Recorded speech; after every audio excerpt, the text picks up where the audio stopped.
भ्रम। एक दिन एक संत प्रातःकाल भ्रमण के लिए किसी समुद्र के तट पर पहुंचते हैं। संत का ध्यान वहां पर एक पुरुष पर गया। वह पुरुष एक स्त्री की गोद में सर रखकर सो रहा था। उस पुरुष के पास में एक शराब की खाली बोतल भी पड़ी हुई थी।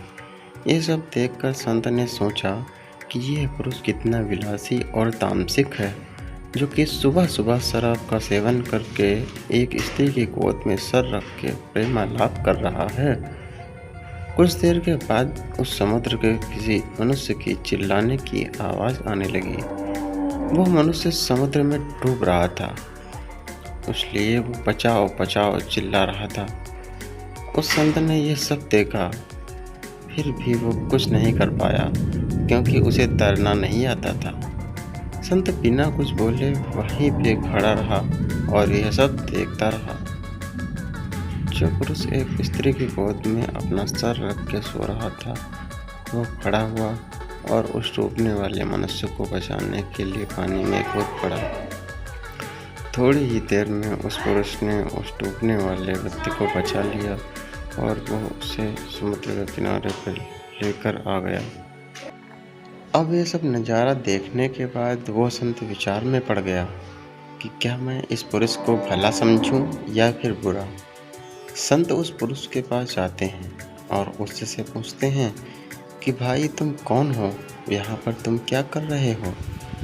उस पुरुष ने जवाब दिया कि मैं एक मछुआरा हूँ, मैं मछली पकड़ने का काम करता हूँ। आज कई दिनों के बाद मैं प्रातःकाल समुद्र से मछली पकड़ने के बाद यहाँ पर आराम करने के लिए लेटा हूँ। मेरी माँ मुझे लेने के लिए आई हैं और उनको कोई दूसरा बर्तन न मिलने के कारण वह इस मदिरा की बोतल में पानी भरकर मेरे लिए लेकर आई हैं। मैं कई दिनों की यात्रा से काफ़ी थक गया था और इस भोर के सुहावने मौसम में ये पानी पीकर अपनी थकान कम करने माँ की गोद में सो गया। ये सब सुनकर संत की आंखें नम हो जाती हैं। संत सोच रहा था कि मैंने जो कुछ भी देखा और उसका अंदाज़ा लगाया वह सब गलत था। वास्तविकता कुछ और ही थी। उसे अपने आप पर गुस्सा आता है कि मैंने कैसे किसी के बारे में ऐसा घटिया सोचा। इसीलिए हमें कोई भी निर्णय लेने से पहले उसके बारे में 100 बार सोचना चाहिए और अच्छे से सोचकर समझकर ही फैसला लेना चाहिए, क्योंकि कभी कभी हम फालतू के भ्रम में होते हैं और ऐसे भ्रम में आकर हम गलत फैसला ही कर लेते हैं।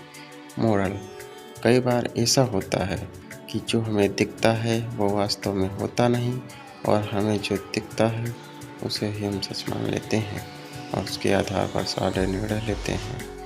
इसीलिए वे निर्णय अक्सर गलत ही होते हैं और बाद में पछताने के अलावा हमारे पास और कुछ नहीं होता है। धन्यवाद।